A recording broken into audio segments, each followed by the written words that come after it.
Hello friends, Hare Krishna, Radhe Radhe, जय माता दी। Welcome back to my channel Bhumika and my channel Sindhutra. So friends, मैं भूमिका रख माय चैनल। सो आज हम लोग पढ़ने वाले हैं फ्रेंड्स, हमारी हिंदी की बुक है क्लास 9 की एनसीईआरटी की क्षितिज बुक भाग 1। उसका हम लोग पढ़ेंगे फ्रेंड्स आज काव्य खंड का पाठ 1। बेसिकली पाठ नहीं है, काव्य खंड है ये। तो हमारे काव्य खंड का हमारा पहला पढ़ने वाले जो है कबीर की साखियां एवं शबद। ठीक है, तो शुरू करते हैं आज की वीडियो से। आज हम लोग कबीर की साखियां एवं शबद पढ़ने वाले हैं।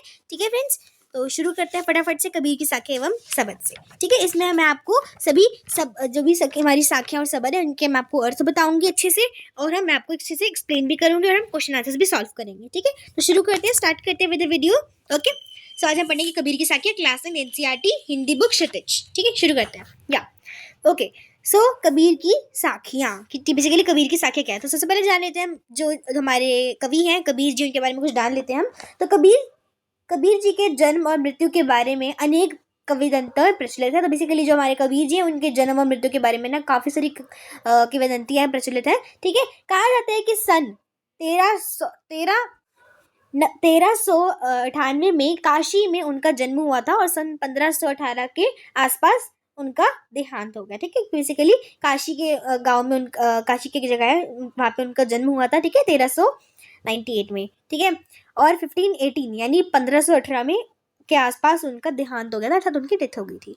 कबीर जी ने विधिवत शिक्षा नहीं पाई थी, परंतु सत्संग, पर्यटन तथा अनुभव से उन्होंने बहुत सारा ज्ञान प्राप्त किया था। कैसे ज्ञान प्राप्त किया? सत्संग, पर्यटन वगैरह से। ठीक है, फिर यहाँ पे हमें उनकी रचनाएं देखने को मिलती है, जैसे कि कबीर ग्रंथावली, बीजक, गुरु ग्रंथ साहिब, ये उनकी कुछ रचनाएं थी।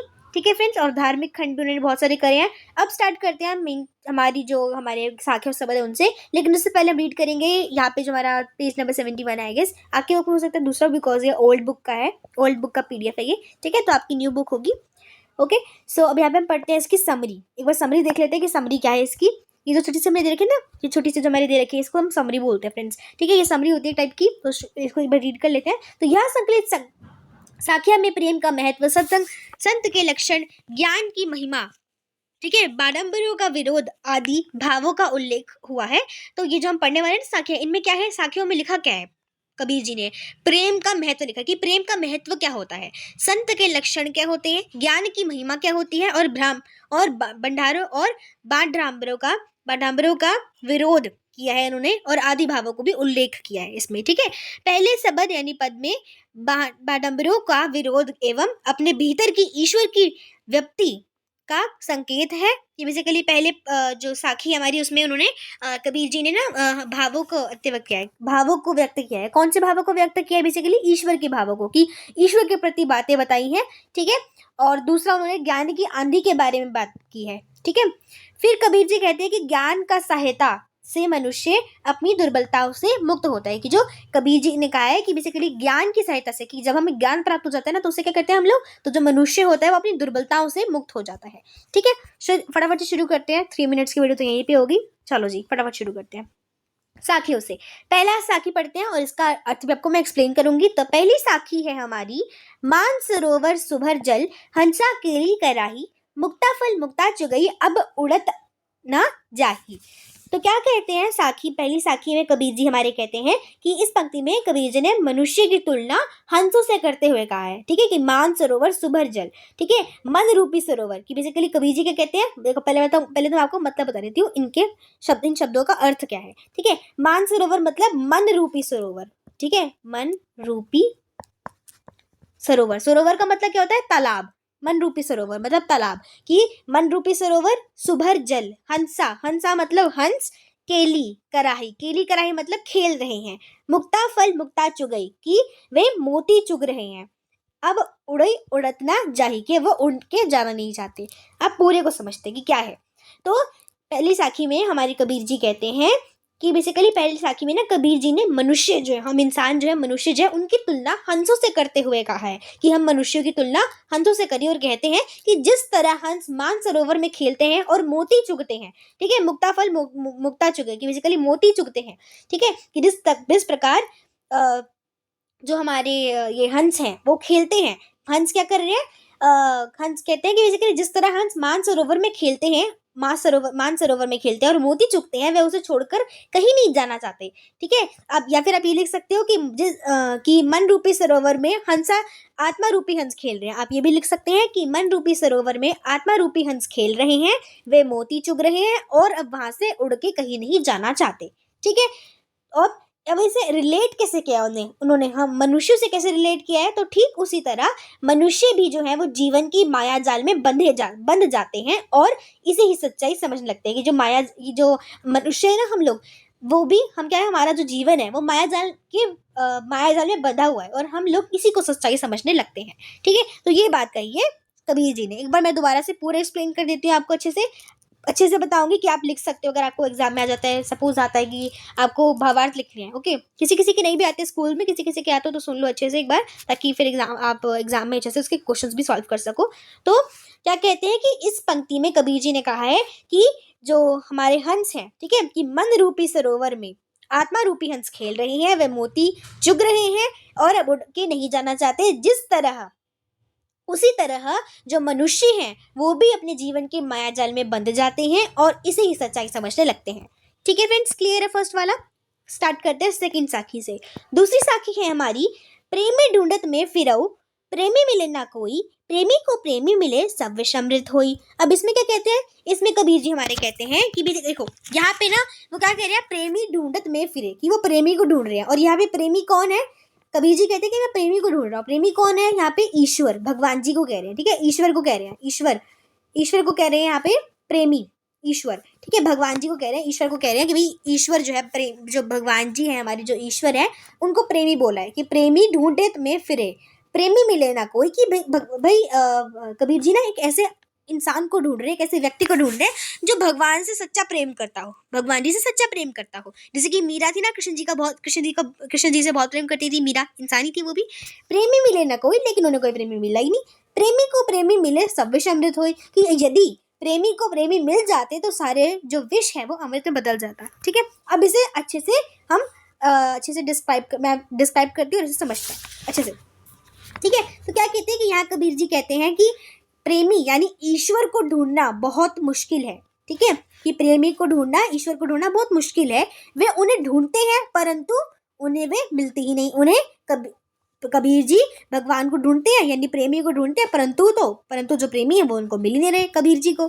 प्रेमी रूपी ईश्वर मिल जाने पर, कि यदि प्रेमी रूपी ईश्वर मिल जाने पर उनका जो सारा विष है, कि अगर यदि प्रेमी रूपी ईश्वर मिल जाए उन्हें, तो सब विष जो है, ठीक है, यानी जो सारा कष्ट है वो सारा अमृत यानी सुख में बदल जाएगा। कि बेसिकली यहाँ पे अमृत और विष किसको कहा है, अमृत कहा है सुख को, और विष कहा है यहाँ पे दुख को, कि जितना भी दुख है ना वो सारा सुख में बदल जाएगा, जो विष है वो अमृत में बदल जाएगा।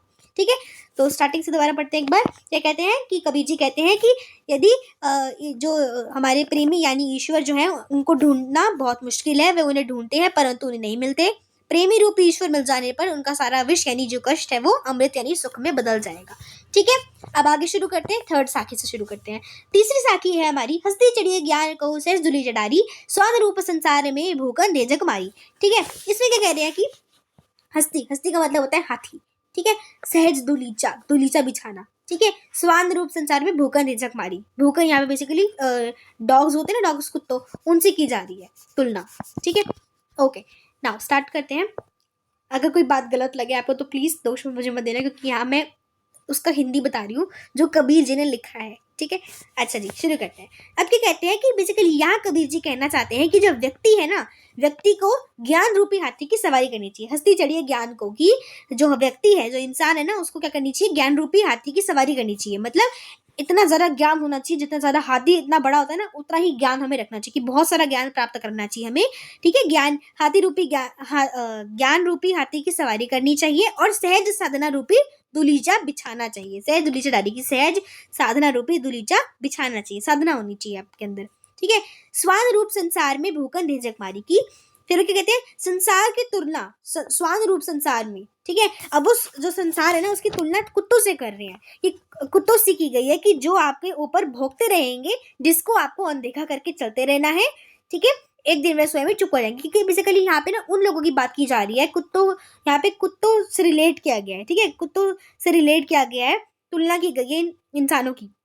कि कुछ इंसान ऐसे होते हैं ना जो हर किसी के ना, मतलब चाहे वो कोई इंसान, चाहे एक इंसान है और सपोज दो इंसान है ये, ठीक है, एक इंसान चाहे कुछ भी कर ले, कितना भी अच्छा कर ले, तो दूसरा इंसान है ना वो इसमें कुछ ना कुछ गलती निकालता ही रहेगा और ना भोगता ही रहेगा, मतलब गलत ही बोलता रहेगा उसके बारे में। तो यहाँ पर उन्होंने कहा है कि भाई देखो, कुछ लोग ऐसे होते हैं जो ऐसे कुत्तों की तरह भौंकते रहते हैं, आपको उन पे ध्यान नहीं देना है, आपको उन्हें अनदेखा करके चलना है और एक दिन वो खुद ही चुप हो जाएंगे, ठीक है। अब दोबारा से एक बार रीड करते क्या कहा है कि यहाँ कबीर जी कहना चाहते हैं कि व्यक्ति को ज्ञान रूपी हाथी की सवारी करनी चाहिए और सहज साधन रूपी दुलीचा बिछाना चाहिए। संसार की तुलना कुत्तों से की गई है जो आपके ऊपर भौंकते रहेंगे, जिसे आपको अनदेखा करके चलते रहना है और इनमें खुद ही चुप हो जाएंगे, ठीक है। Now let's come to our fourth साखी। हमारी चौथी साखी है पखा पखी के कार नहीं सब जग रहा भुलान, निरपक होई के हरि भजई सोई संत सुजान। अब इसमें क्या कह रहे हैं भाई हमारे कबीरदास जी इसमें क्या कह रहे हैं कि हाँ जी, कबीर जी इसमें क्या कहते हैं कि पखा पखी के कार नहीं, कि बेसिकली पखा पखी का मतलब होता है पक्ष विपक्ष, ठीक है। संत कबीर जी कहते हैं कि पक्ष विपक्ष के कारण सारा संसार जो है आपस में लड़ रहा है, ठीक है ना। कोई किसी के पक्ष में होता है तो कोई किसी के विपक्ष में होता है। जैसे कि अभी वोट डल रहे हैं ना, अभी वोट का टाइम चल रहा है, अभी बेसिकली आई थिंक कल ही वोट है, कल है 2 मार्च, तो कल 2 मार्च 2025 है, तो कल वोट डलेंगे अभी।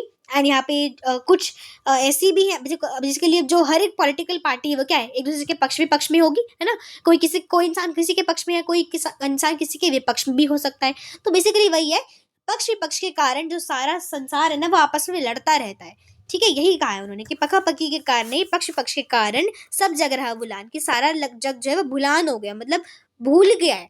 किसको भूल गया? प्रभु को भूल गया, भगवान जी को भूल गया है और इस भूल भुलैया में पड़ गया है और आपस में लड़े ही जा रहा है, ठीक है। क्या कहते हैं कि पक्षी पक्षी कारण सारा संसार आपस में लड़ रहा है और भूल भुलैया में पड़कर प्रभु को भूल गया है, ठीक है। वो अलग बात है भाई, हम सब भगवान जी को नहीं भूले, हम सभी के दिलों में और तन मन में भगवान जी बसे हुए हैं। निरपक होई के हरि भजई सोई संत सुजान, ऐसा कबीर जी का सोचना है, ठीक है। फिर वो क्या कहते हैं कि निरपक होई के हरि भजई सोई संत सुजान। अब वो क्या कहते हैं कि जो व्यक्ति इन सब झंझटों से पड़े बिना प्रभु भजन में लगा रहता है, कि जो व्यक्ति ये पक्ष विपक्ष को नहीं मानता कि भाई पक्ष विपक्ष कुछ नहीं है, सभी इक्वल होते हैं, ठीक है, सभी को एक समान अधिकार है, सभी एक समान है, जो जीतेगा चलो ठीक है कोई बात नहीं, पर होता है कि भाई ये जीते बट कोई बात नहीं, कोई ना भी जीते तो मान लेते चलो कोई बात नहीं भाई, अगली बार दोबारा कोशिश करेंगे। तो बेसिकली क्या कहते हैं कि जो व्यक्ति इन सब झंझटों में पड़े बिना प्रभु भजन में लगा रहता है वही अर्थों में मनुष्य है, वही क्या है, सही अर्थ में मनुष्य है, सोए संत सुजान, ठीक है।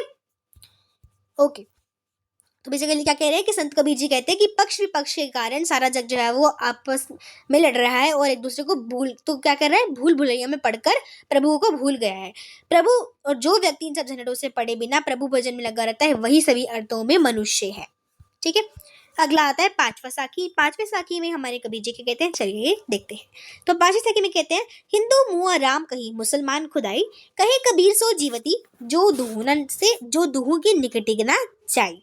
इसमें क्या कहते हैं, 5वीं साखी में कहते हैं कबीर जी कि भाई कबीर जी ने कहा है हिंदू मुआ राम कही, कि भाई हिंदू राम राम का भजन करता है और मुसलमान खुदा खुदा का भजन करता है, और ऐसे करते एक दिन उनकी मृत्यु तो होनी है, तो सभी की मृत्यु एक दिन हो जाती है ना, मर जाते हैं सारे ऐसे करके।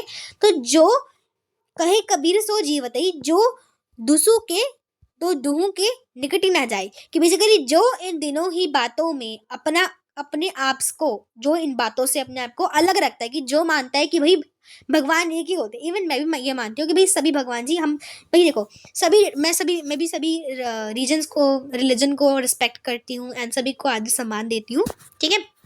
हमें मानना चाहिए कि सारे भगवान जी क्या है, इक्वल है, चाहे वो मुसलमान जी के हों, ठीक है, चाहे वो हमारे हिंदू के जो है, हम हिंदू हैं तो भाई हम हिंदू के हम राम जी बोलते हैं, श्री राम बोलते हैं, राम जी बोलते हैं, तो ऐसे ही मुसलमान के खुदा बोलते हैं ना। तो सभी भगवान जी क्या है, एक है। कबीरदास जी कहते हैं कि भाई सभी भगवान एक है, ठीक है, उन्हें अलग मत मानो, सब एक है। जो इन बातों से अपने आप को मुक्त रखता है, अलग रखता है, कि भाई नहीं सारे एक मानता है इंसान की, भाई सारे भगवान जी एक ही होते हैं। जैसे हम सब इंसान है, धर्म अलग अलग हमने खुद बनाए, भगवान जी ने कहा तो धर्म अलग करो, नहीं कहा था, लेकिन हमने धर्म अलग अलग खुद बनाए हैं ना, है तो हम सभी इंसान ही। प्लीज ऑफेंड मत होना, कोई भी ऑफेंड ना हो ये वीडियो देखकर कि मैं ऐसा कुछ बोल रही हूँ, क्षमा चाहती हूँ, ठीक है। फिर वो क्या कहते हैं कि जो इन बातों से अपने आप को अलग रखता है वह व्यक्ति ही असल में जीवित के समान है। वो कहते हैं कि जो व्यक्ति अब भगवान को एक ही मानता हो ना, वो क्या है, असल में जीवित है। जी रहा है इस दुनिया में, अदरवाइज वो नहीं जी रहा, ऐसा कह रहे हैं कबीर जी। मैंने नहीं कहा है, कबीर जी कह रहे हैं। अच्छा, छठी साखी क्या है भाई? छठी साखी क्या है? कावा फिरे काशी। अच्छा, एक बार रिपीट कर देती हूँ ताकि दोबारा आपको जैसे एक बार रिवाइज हो जाएगा। कबीर जी ने कहा है कि हिंदू राम राम का भजन करता है, मुसलमान खुदा खुदा का भजन करता है, और ऐसे करते मर जाते हैं। जो इन दिनों ही बातों में अपने आप को अलग रखता है, वह व्यक्ति ही असली में जीवित के समान है। अगला, काबा फिरे भया, राम ही भया रहीम, मोट चून मैदा भया, बैठे कबीरा जी। छठा हमारी साखी है ये। अब इसमें क्या कह रहे हैं देख लेते हैं। तो कबीर जी कहते हैं कि आप या तो काबा जाओ या तो आप काशी जाओ, राम का भजन जपो या रहीम का भजन जपो, दोनों का अर्थ समान है। जैसे आटे को पीसकर मैदा बन जाता है, उसी तरह सब एक ही है। कबीर जी उसी ईश्वर को मानते हैं जिसमें यह भेदभाव न हो। ठीक है, वही व्यक्ति है अच्छा जिसमें जो कि भेदभाव ना रखता हो, ऐसा कबीर जी कहते हैं। क्या कहते हैं कि काबा फिरी काशी भया, कि भाई चाहे आप काबा चले जाओ चाहे काशी चले जाओ, राम जपो राम भया रहीम, कि राम जपो चाहे रहीम जपो, सभी एक ही हैं। जैसे मोट चून मैदा भया, कि बेसिकली आटे को पीसकर मैदा बन जाता है, बैठी कबीरा जीम, की वैसे ही सभी एक ही हैं। ठीक है, आटे को पीसकर मैदा बन जाता है, उसी तरह सब एक ही हैं। कबीर जी ईश्वर को मानते हैं, कबीर जी उस ईश्वर को मानते हैं, उस व्यक्ति के सुनते हैं जो कि इनमें भेदभाव ना करता हो, ईश्वर में भेदभाव ना करता हो जो कि। अगला, 7th लास्ट है हमारा साखी।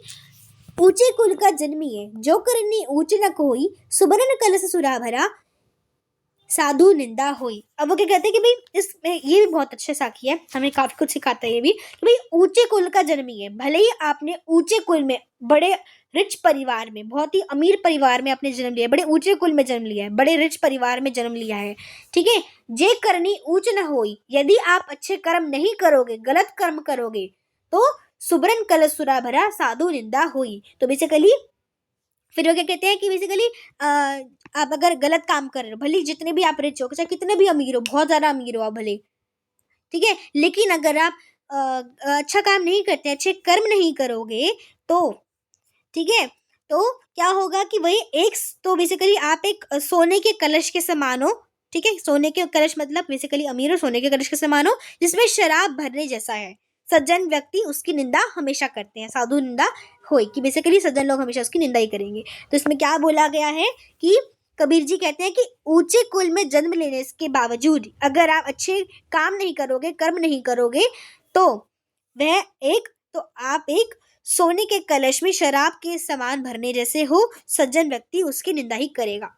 ठीक है, क्लियर है फ्रेंड्स, ये सब सारी साखियां मैंने आपको जो समझाई अभी। And here we are completed with साखी। अब आते हैं सबद, जो हम पढ़ेंगे नेक्स्ट वीडियो में। तो आई होप आपको ये वीडियो अच्छी लगी होगी, एंड अगर आपको वीडियो अच्छी लगी तो फटाफट से लाइक कर देना, चैनल को सब्सक्राइब कर देना। मिलती रहो तक के लिए, हरे कृष्णा, राधे राधे।